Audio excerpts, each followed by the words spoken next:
Enseguida les presento a nuestro invitado de hoy, que es médico, que trabajó durante un cuarto de siglo, o sea, un rato largo, como cirujano especializado en medicina digestiva, pero su interés en el funcionamiento del cerebro después le ha convertido en uno de los máximos investigadores de la inteligencia humana. Hoy es uno de los expertos más demandados por las empresas y administraciones públicas para dar conferencias, seminarios sobre asuntos tan cruciales como el liderazgo, la creatividad, la innovación empresarial, la gestión del cambio.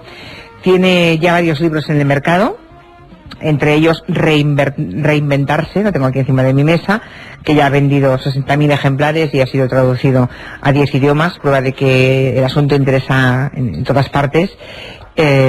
Ahora Yo es otro, del que ha vendido también 20.000 ejemplares en un mes. Luego tiene Madera de líder, Vivir es un asunto urgente. En fin, doctor Alonso Puig, buenas tardes. Muy buenas tardes. ¿Alonso es apellido? Es apellido. Pues sí. nombre, es apellido. Sí, sí. Mario Alonso Puig. Eso es. Le tengo que llamar doctor Alonso. No, Mario, por favor. Bueno. Usted dígame lo que quiera, que yo haré lo que me parezca oportuno. Muy bien, vale. Los invitados les llamo siempre de usted. Muy bien. Y doctor. Muy bien. Bueno, bienvenido. Muchas gracias. Por cierto, ¿sabe usted que viene el día más triste del año, Mario? ¿Sí? Eso ha dicho un señor de la Universidad de Cardiff, que ha combinado diferentes variables: clima, salario, las deudas, tiempo transcurrido desde Navidad y patín patán, y dice 16 de enero, el día más triste del año. Bueno, a mí no me lo parece. ¿Ve? Para nada. ¿Será que el pensamiento positivo es bueno al final? Sí. Sí. ¿Qué es lo que le llevó a usted a reinventarse, como dice el título de su libro? Es decir, dejar una especialidad como la cirugía digestiva y pasar a este otro campo. Cuando entré en medicina, como no sabía nada de medicina, pues me compré un libro de historia de la medicina, publicado por el profesor Lainentralgo, y leí que médicos griegos, pues en siglo VII antes de Cristo, habían descubierto que se podía curar con la palabra. Ajá. Aquello me impresionó profundamente y me di cuenta de que en la facultad, cuando ya entré allí, no me hablaban para nada de esto, no me hablaban de emociones, no me hablaban de cercanía, y me dediqué a estudiarlo por mi cuenta, a investigar, etcétera, etcétera. Claro, fueron pasando los años, fui aprendiendo bastantes cosas, y llegó un momento en el que empecé a aplicar ciertas metodologías en mis enfermos. Y empezaron ellos a notar cambios, tanto físicos como a nivel emocional, en su ilusión, etcétera. Y me dijeron, oiga, ¿y esto usted cómo no lo lleva a públicos más grandes? ¿Por qué no lo lleva a las empresas? Y dije, pues porque yo soy médico, soy cirujano, no veo qué hago ahí. Y usted podría ayudar a muchas personas. Bueno, pues empecé a ir a algún sitio, me invitaron, daba una conferencia aquí, otra allí, aquello fue creciendo. Efectivamente, llegó un punto en que dije, yo tengo que ahora tomar una decisión, y elegí seguir con lo que estoy haciendo ahora. Bueno, los procesos del sistema digestivo y del cerebro sabemos que son los que gastan más energía, ¿no?, en el ser humano. Sí. ¿Qué más tienen en común el cerebro y las tripas? Tienen mucho en común. Se sabe, por ejemplo, que en el tubo digestivo existe un cerebro que puede ser autónomo del cerebro que tenemos en la cavidad craneana. Es un cerebro en el sentido de que tiene una serie de plexos, los que se llaman plexos de Meissner y Auerbach, segregan sus propios neurotransmisores, segregan sus propias hormonas y pueden independizarse. Sabemos además que existe una conexión muy profunda con este cerebro, entre este cerebro digestivo y lo que se llama la ínsula de Ryle, que es una estructura cerebral en las profundidades del lóbulo temporal, fundamental en los sentimientos. Por eso esa frase tan del mundo anglosajón, lo siento en las tripas, ¿no? Hay la sensación de que en el fenómeno intuitivo puede existir una conexión a estos niveles. Y además hay un cierto traspase o trasvase de terminología, ¿no? A veces decimos que alguien es visceral en su comportamiento, y eso solo, ¿no?, es muy visceral, o que piensa con el estómago o con las tripas, o cuando estamos nerviosos hablamos de que tenemos mariposas en el estómago, no en el cerebro, ¿no? Eso es, por supuesto. De hecho, los estados emocionales intensos uno normalmente no los nota en el brazo, ni los nota probablemente en el riñón. Ahora, en el tubo digestivo siempre. Por cierto, hablando del tubo digestivo y de esa capacidad que seguramente muchos ignoran y que acaba usted de describirnos, ¿tendrá algo que ver con lo bien que se siente la gente la gente de vida, como se decía antes, cuando acaba de comer muy bien? Sí. ¿La alegría que da comer bien? Por supuesto. O la mala leche, con perdón, que tienen los que nunca comen y pasan hambre para estar delgados siempre. Sí, es curioso porque, por ejemplo, en medicina, sobre todo en cirugía, es muy importante alimentar a una persona lo antes que se pueda a través del tubo digestivo. No es lo mismo usar nutrición parenteral, aunque tenga las mismas calorías y los mismos ingredientes, por llamarlo de alguna manera, que a través del tubo digestivo, porque sabemos que la alimentación a través del tubo digestivo pone en marcha el sistema inmunitario, el sistema que nos protege frente a bacterias, virus y tumores. Y, por supuesto, segrega, por ejemplo, serotonina. La serotonina es una hormona clave en los estados de ánimo, es de las más importantes. Bueno, el doctor Mario Alonso Puig es experto en psiconeuroinmunobiología. ¿Qué es eso? Exactamente. O sea, si voy fraccionando las palabras, pues ya vemos por dónde va, ¿no? Psiconeuroinmunobiología, pero así todo junto, ¿qué significa? Significa que el sistema inmunitario, el sistema que nos repara de las lesiones, que nos defiende frente a las agresiones, para activarse utiliza el sistema nervioso, estructuras físicas, todo lo que es el cerebro y el neuroeje y todos los nervios. Tengamos en cuenta que tenemos 45.000 kilómetros de nervios en un ser humano, es que se dice pronto. 45.000 kilómetros. Es una barbaridad, y casi el mismo número en cuanto se refiere a vasos sanguíneos. Y claro, esa estructura cerebral se activa a través de procesos mentales. Por eso la mente, a través del sistema nervioso, afecta a lo que es la inmunobiología, afecta al sistema inmune e incluso podría afectar hasta el material genético. Eso dice usted. También que los estados de ánimo negativos generan daño cardiovascular y digestivo, además de favorecer la impotencia y la infertilidad, escribe en su libro. Sí. Los estados de ánimo reflejan cambios emocionales, y las emociones son estados corporales que implican niveles hormonales radicalmente diferentes. Cuando una persona, por ejemplo, está permanentemente en estado de ira o permanentemente en estado de desesperanza, segrega una cantidad excesiva de una hormona que se llama cortisol, y el cortisol daña los huesos, daña la musculatura, daña el sistema inmunológico y obviamente sobrecarga el corazón. Los estados de ánimo donde una persona está más ilusionada, más calmada, también se asocian a constelaciones hormonales radicalmente distintas, mucho más serotonina, beta-endorfina, dopamina, es decir, no son inocuos para nada nuestros estados de ánimo. Lo que entiendo menos es que pueda llegar a experimentarse incluso un cambio genético. Todo lo demás, vale, pero el genético no lo entiendo. Es que es un descubrimiento relativamente reciente. Nuestros genes codifican la formación de una serie de proteínas, y durante mucho tiempo se pensaba que directamente el gen se expresaba y ya estaba. Hoy hay toda una ciencia que se llama epigenética, que ha demostrado que junto a los genes están los epigenes, que quiere decir algo que está por encima del gen. ¿Qué es un epigen? Pues un epigen es como un enchufe que puede estar, un interruptor puede estar en on o en off. Si el interruptor está en on, el gen se expresa, pero si está en off, no se expresa. Es muy interesante que unos genes sí se expresen, y es muy interesante que unos genes, en caso de tenerlos, no se expresen, porque pueden dar lugar a mutaciones. Claro, esto sería revolucionario, o está siendo revolucionario, algo de lo que no se hablaba en ciencia hace unos años, ahora verdaderamente se habla con mucha intensidad, porque quiere decir que nuestros estados de ánimo, cuando están mantenidos en el tiempo, podrían tener algo que decir a la hora de qué genes hablan y qué genes se callan. Lo que ocurre es que eso que más o menos entra pues en relación con el llamado pensamiento positivo, y como el control de las emociones y del pensamiento puede ser bueno para nosotros, también tiene detractores últimamente, doctor Alonso, que son los que dicen, jolín, el enfermo de cáncer que al final acabamos muriéndose, parece que sea culpable porque no ha conseguido imponerle pensamiento positivo. Es decir, que hay una parte que es un poco demoledora. No, sí. A mí me parece este razonamiento y este comentario fundamental de hacer. A ver, yo creo que lo peor que se puede hacer en cualquier cosa es ser dogmático. Y cuando la ciencia da un puñetazo en la mesa y dice, y punto final, ojo. hay que tener una tremenda humildad porque estamos hablando a veces de enigmas y a veces de verdaderos misterios.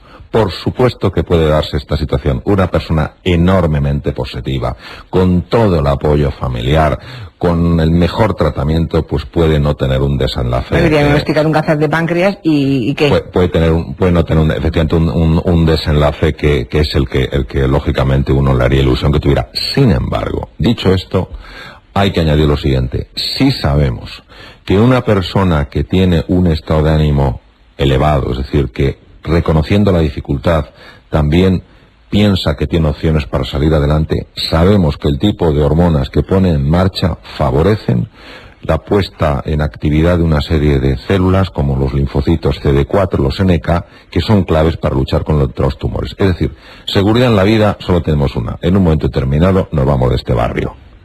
El resto que hacemos, aumentar las posibilidades. Y por eso yo estoy de acuerdo con aquellas personas que a veces se enfadan con tanto, sé positivo, sé positivo. Momento. Ser positivo aumenta las opciones. Lo que no nos da es una garantía. Yo lo que pasa es que en la vida prefiero jugar con el mayor número de opciones que pueda. Claro. Durante mucho tiempo se ha creído que las neuronas no podían regenerarse. Yo esto desde que soy pequeña lo vengo escuchando, ¿no? Que a partir de cierta edad, muy temprana por cierto, empezamos a perder neuronas y ya, bueno, uno se imagina que llega a los 50 en un estado lastimoso y aún así hacemos un programa de radio. Es decir, lo siento por los oyentes. Pero creo que ahora la cosa está cambiando y hablan ustedes de neuroplasticidad, ¿no? ¿Qué es eso? Sí. Efectivamente se pensaba que llegaba un momento en edades tempranas en las que el cerebro no solamente ya no evolucionaba, sino que involucionaba. Y esto es porque la complejidad de una célula nerviosa, una neurona, es tal, recordemos que se conecta con un promedio de otras, con 10.000 neuronas diferentes, pues claro, esto es imposible. ¿Qué se ha descubierto? Se ha descubierto la neuroplasticidad. ¿Qué es la neuroplasticidad? Y por supuesto estoy hablando en adultos. La capacidad de formarse nuevas conexiones. ¿Qué es la neurogénesis? La capacidad de formar nuevas neuronas. ¿Por qué? ¿Porque se reproducen? No, las neuronas no se reproducen. Porque se generan a partir de células madre que están situadas en las cavidades cerebrales. Estas células emigran a ciertos lugares y ahí se transforman en neuronas. Fantástico. Sí. Sí. Bueno, pues nos da una alegría. Oye, yo cuando me enteré me llevé también una alegría tremenda. Sí. Por cierto, eso de que usamos una parte muy pequeña de nuestro cerebro, ¿es verdad? También desde que soy pequeña lo escucho. Usamos un 10% del cerebro. Siempre he pensado que era una majadería. Sí, yo también lo he pensado por una sencilla razón. Solo puede conocer uno cuál es el 10% si conoce el 100%. Exacto. Si no conocemos el 100%, ¿cómo vamos a decir lo que es un 10%? Lo que no cabe... ¿Y por qué conocemos el cerebro? ¿Hasta dónde podemos conocer? ¿El 40, el 30? Científicamente hablando. Yo creo que, a ver, yo calculo que podemos conocer igual un 6%. ¿Un 6? O un 7, sí, por una razón muy sencilla. Es decir, el problema con el cerebro es el siguiente. Si se coge la neurona A, se puede saber exactamente lo que hace la neurona A. Si se coge la neurona B, se sabe exactamente lo que hace la neurona B. Pero cuando se las pone a hablar entre ellas, se produce algo que se llama la emergencia de propiedades de la naturaleza. Es como el oxígeno y el hidrógeno, cuando se unen forman agua que es radicalmente distinta. Sabemos los núcleos cerebrales, ya empezamos con las técnicas de tomografía, emisión de positrones, resonancia magnética, a ver las áreas cerebrales que se activan, pero lo que no acabamos de entender es la interacción entre cerebro y mente. No entendemos qué es la consciencia. ¿Es realmente un barrido de 40 ciclos por segundo? ¿Qué es la consciencia? Ahí es donde estamos muy perdidos. No en las estructuras cerebrales, que conocemos una barbaridad, no en el funcionamiento de esas estructuras, sino sobre todo en la interacción entre el cerebro y la mente. Me vas a acabar hablando de Dios a este paso, ¿eh? Pues podemos, si quiere, desde luego. No. ¿Un médico puede plantearse eso seriamente? Ah, yo sí. Yo, por supuesto, creo en la presencia de Dios, sí. ¿Pero en esas conexiones incluso? Es que el cerebro se puede interpretar de dos maneras. Se puede interpretar como la explicación de todo o se puede interpretar como un instrumento de una complejidad extraordinaria que permita la conexión con cosas que a lo mejor trascienden el cerebro. Es decir, si yo cojo una radio, oigo música e intento abro la radio e intento buscar el origen de la música en el interior, no hay.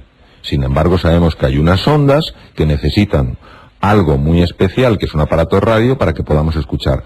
Yo sí creo que hay algo más elevado que nos trasciende. Podemos llamarlo Dios, podemos llamarlo universo, podemos llamarlo consciencia, podemos llamarlo uno, podemos llamarlo lo que queramos. Y creo que es una parte perfectamente compatible con montones de formas de pensar. Creo que el problema es cuando nos convertimos en dogmáticos y pensamos que somos los que poseemos la verdad y tenemos además que imponerla a los demás. Y creo que un científico no tiene por qué para nada estar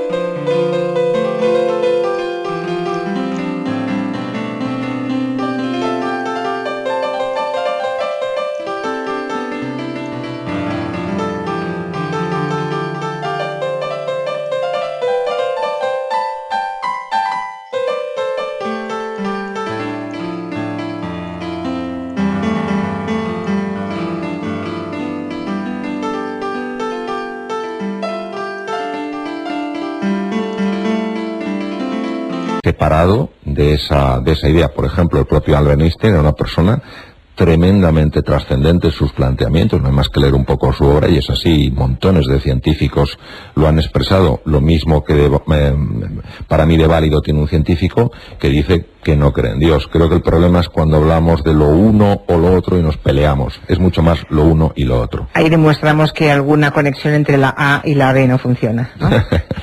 En el dogmatismo, seguramente. Por cierto, volviendo a sus orígenes, como cirujano experto en el aparato digestivo, lo que sí es cierto es que el ser humano empezó a desarrollar su cerebro cuando empezamos a comer más proteínas, o sea, cuando nos hicimos más carnívoros y pudimos dedicar mucho menos energía a la digestión, con lo cual, como nos sobraba energía, empezó a desarrollarse nuestro cerebro, ¿no? Hay dos cosas que son diferentes y son complementarias. Es cierto que al tener un aparato digestivo más corto que el de un rumiante o de un ser que se alimenta sobre todo de vegetales, obviamente pues esa energía se puede derivar a otras partes. Hay algo que nadie ha podido explicar todavía, que algunos le llaman como el equilibrio puntual. Una cosa es el Homo habilis, hace 2 millones de años que efectivamente, como consecuencia que comía carne, tuvo un desarrollo cerebral mayor, y otra cosa es el Homo sapiens sapiens. El Homo sapiens sapiens, que apareció hace 150.000 años en el este de África, tenía algo radicalmente distinto al resto de las especies. Es lo que se llama la mente simbólica. ¿Qué es la mente simbólica? La mente simbólica es fundamentalmente la mente lingüística. Nosotros no podríamos tener la mente que tenemos si no tenemos lenguaje. Nadie ha podido explicar hoy en día cómo se produjo ese tipo de especie, que es igual a que somos nosotros. ¿De dónde surgió esa nueva mente, esa nueva forma de procesar la realidad? Desde mi punto de vista, y aquí tengo que decirlo obviamente con mucha humildad porque no soy ningún experto en este campo, creo que hay algo que todavía sigue siendo un enigma. Y por eso habla usted en sus libros del poder de las palabras. Y dice una cosa que también lingüistas muy eminentes han dicho, como Chomsky, es que el lenguaje crea las ideas, ¿no? Crea la realidad. Las palabras abren cajones emocionales, escribe el doctor Mario Alonso Puig, de forma rápida y automática. Es decir, sin palabras no hay ideas.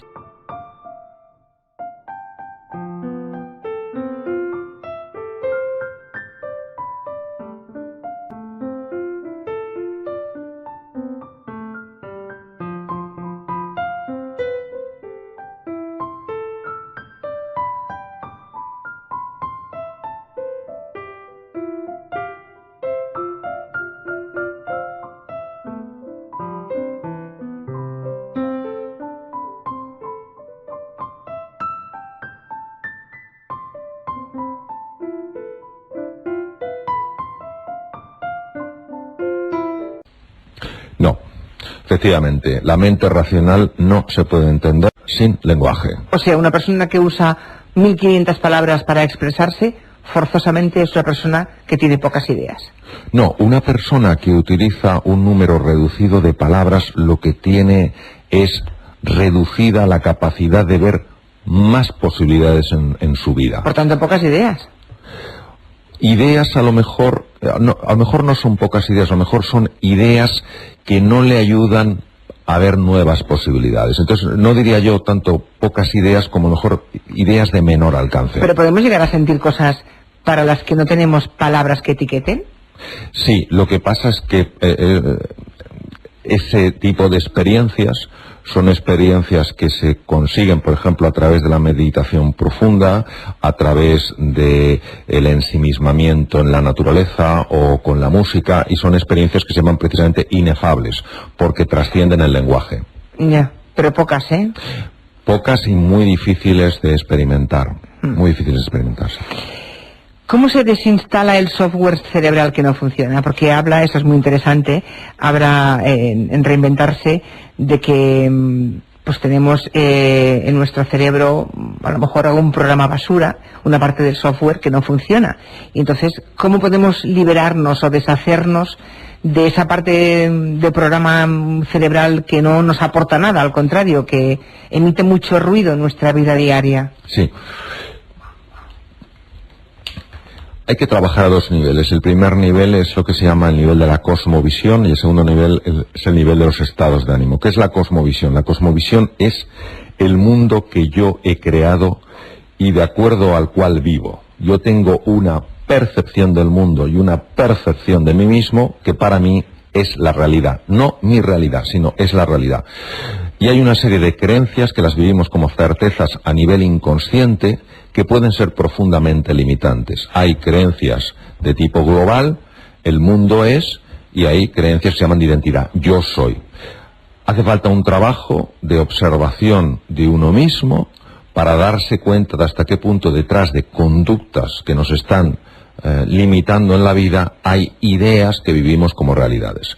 Y el segundo nivel son los estados de ánimo. Los estados de ánimo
implica cómo utilizo el lenguaje, cómo interpreto, cómo evalúo.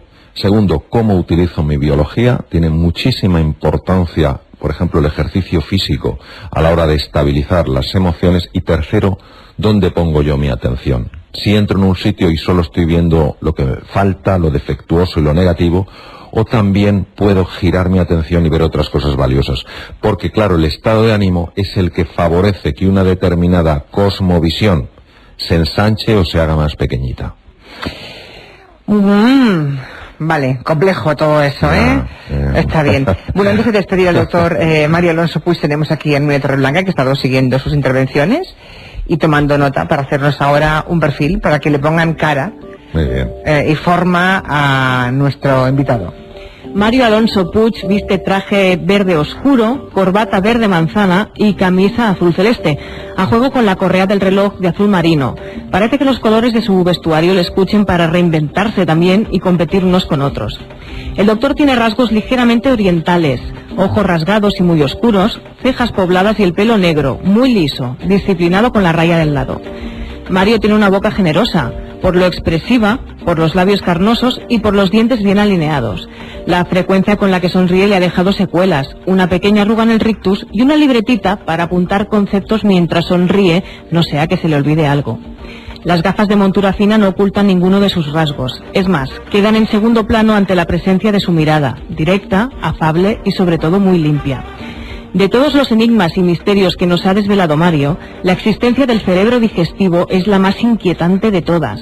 Quizá por eso, para no chafar el cerebro estomacal, se sienta con la espalda muy recta, como si de niño hubiera tenido un profesor que le machacara con lo de la postura corporal.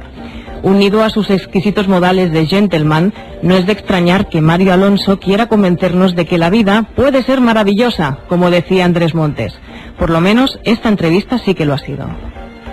¿Algo que reprocharle a Nuria Torreblanca? No, ¿verdad? Nada que reprochar y mucho que agradecer. Bueno, le leo, estaba yo repasando así muy por encima todo lo que a través de Facebook y Twitter hemos recibido.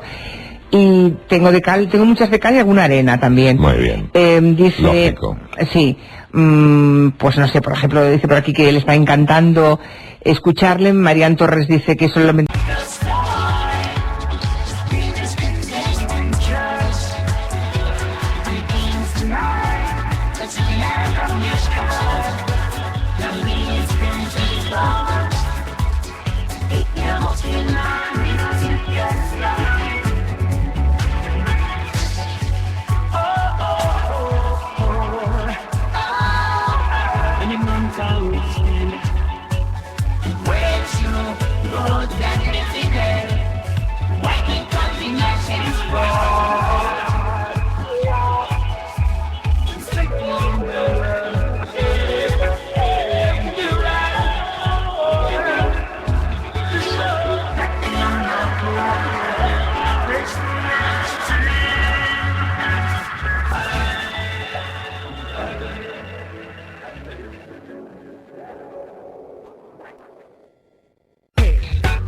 Con escucharle ella se siente mucho más positiva, enhorabuena por su trabajo.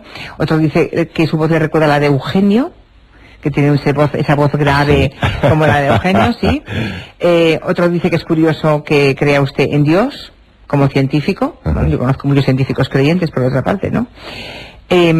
Antonio dice que cuando él tenía ansiedad, lo primero que hacía por la mañana al afrontar el día era vomitar por los nervios. Sí. Imagino que corroborando esa conexión, ¿no? Entre el cerebro y tal. Y la vida. Luego dice por aquí Bartolomé Bellbona, que es cardiólogo, y le pregunta, en recuperación, ¿recuperar lingual? Lo siento, pero es que no lo entiendo esto. Falta un par de palabras, doctor Bellbona, y no puedo leerle. Luego tengo por aquí un oyente llamado Alejandro Ortega, que dice que le estamos dando cancha a una persona que divulga de forma reinterpretativa las investigaciones de otros. No sé exactamente qué quiere decir. Bueno, pues que dices, es estupendo verle cómo habla, pero mezclar la fe con la neuropsicología no parece muy científico, dice Alejandro Ortega. De una manera, creo que hay veces que generamos compartimentos estancos, que decimos lo uno o lo otro, y a veces lo uno y lo otro. Me permito recordar que el mejor neurocirujano probablemente que ha habido en el mundo, el profesor Penfield, creador del Instituto Neurológico Montreal, era un hombre absolutamente agnóstico. Fue una persona que desarrolló técnicas para la epilepsia, con lo cual el enfermo está despierto mientras lo operan, y en sus publicaciones al final puso el cerebro es la costura del alma. Uh-huh. Ser positivo, con eso acabamos, lo escribe José María Ruiz en Twitter, no es garantía de éxito, pero aumenta las posibilidades. Y a mí me gusta tener muchas opciones. Es una frase que dijo usted y que resume a modo de titular este oyente que nos ha hecho trabajo de resumen ya. Doctor Alonso Puig, gracias por acompañarnos. Muchas gracias. Hasta la próxima. Buenas tardes. Buenas tardes.